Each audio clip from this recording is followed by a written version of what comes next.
3 दशक हो गए, एक साड़ी और एक मैजिक ब्लाउज ने ना जाने कैसा मैजिक किया कि नीलम के पास कपड़ों का अंबार है। उस महिला ने पोटली के रूप में कैसा अलादीन का चिराग छोड़ा कि नीलम के कपड़े कभी खत्म ही नहीं होते। नीलम को दिवंगत हुए आज युग बीत चुका है। साहब अक्सर उनकी अलमारी से कपड़े बांटते हैं। अभी भी उनकी अलमारी कपड़ों से भरी दिखेगी आपको। वक्त तो पंछी की तरह उड़ता है। जाड़े ने हल्की दस्तक दे दी थी। धूप की गर्मी अब शरीर को अच्छी लगने लगी थी।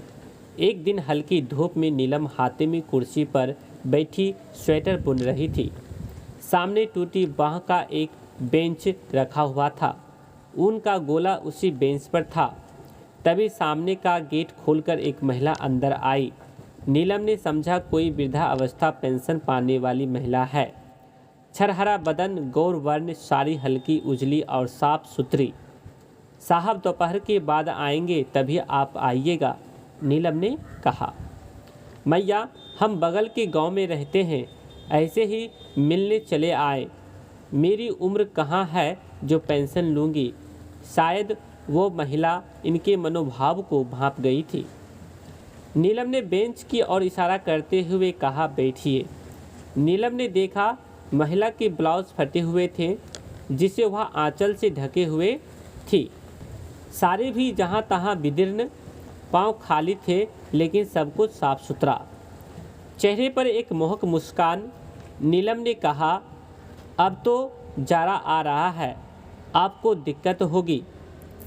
महिला के हाथ में कपड़े से बंधी एक पोटली थी, बिल्कुल साफ, किंतु पोटली के कपड़े पुराने थे, जिसे महिला ने अब बेंच पर रख दिया था।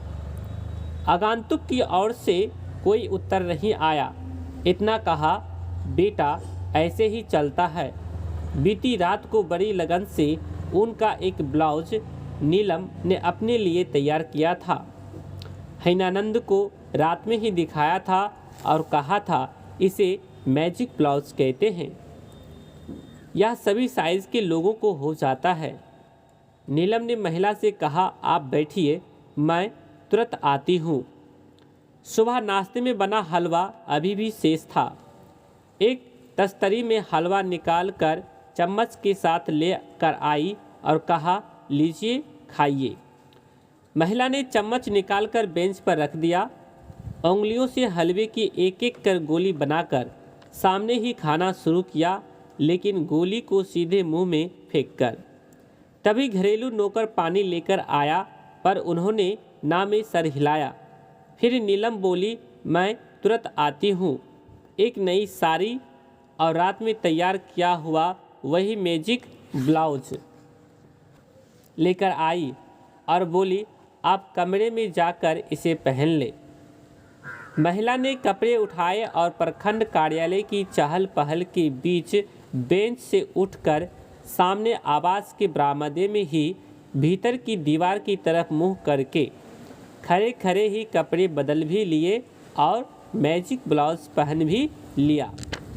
उतारी हुई साड़ी कहाँ गई, नीलम को कुछ याद ही नहीं रहा। फिर बेंच पर बैठते हुए पूछा, मैया, बउआ बहुत पूजा करते हैं ना, उनसे कहना शाम में रावण स्तोत्र का पाठ करेंगे। नीलम इससे अनभिज्ञ थी। महिला तार गई। कहा, बेटा कागज़ कलम ले आओ।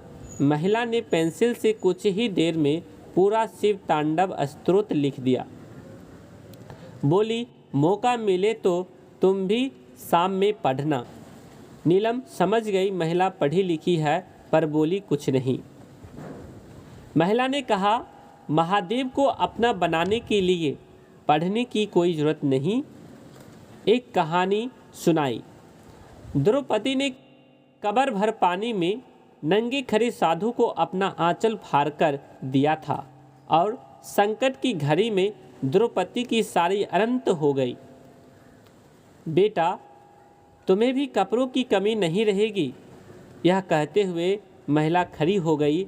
बोली, मैया, जाते हैं। नीलम ने रुकने का आग्रह किया, पर उस पर कोई प्रभाव नहीं पड़ा। पलक झपकते हुए गेट से बाहर थी। थेथर की झाड़ियों में ओझल नीलम ने देखा बेंच पर उस महिला की पोटली छूट गई है। तब तक हैनानंद भी लौट चुके थे। नीलम ने वृत्तांत सुनाया और अंत में बोली, उनकी पोटली छूट गई है। महिला की द्वारा पेंसिल से लिखे गए श्लोकों वाला कागज़ भी दिया। साहब ने कहा, मैं इस इलाके में ऐसी किसी महिला को नहीं जानता हूँ। आप तो यहीं की बेटी हैं, आप ना बताइए। उत्तर नकारात्मक था। नीलम ने पोटली खोली, यह सोचकर कि पैसे होंगे तो थाने में भिजवा दूंगी। पोटली में एक नई साड़ी, नई धोती, सिला हुआ सफ़ेद कुर्ता, पेटीकोट, एक सिला हुआ ब्लाउज था। साड़ी की परत उठाई गई तो वही चिर परिचित सामान थे जो पूजा के टेबल पर प्रसाद के रूप में आते थे। बात समझने में देर नहीं लगी। मन में थोड़ी कसक रह गई कि उन्हें रोक नहीं पाई और समय रहते समझ नहीं पाने की टीस शेष थी। 3 दशक हो गए। एक साड़ी और एक मैजिक ब्लाउज ने ना जाने कैसा मैजिक किया कि नीलम के पास कपड़ों का अंबार है।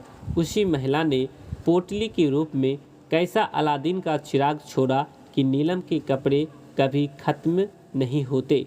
नीलम को दिवगंत हुए आज युग बीत चुका है।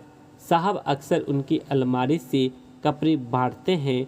अभी भी उनकी अलमारी कपड़ों से भरी दिखेगी आपको। सभी को प्रणाम भाई बहन। इसको आप शेयर ज़्यादा से ज़्यादा लोगों के बीच करें ताकि दूसरे लोग भी इसे सुने, जाने और समझें। साथ ही साथ चैनल को सब्सक्राइब जरूर करें और लाइक। आशा करता हूँ आपको ये समझ में आया होगा। इसमें जो बातें आप और समझना चाहते हैं हमें कमेंट करके ज़रूर बताएं।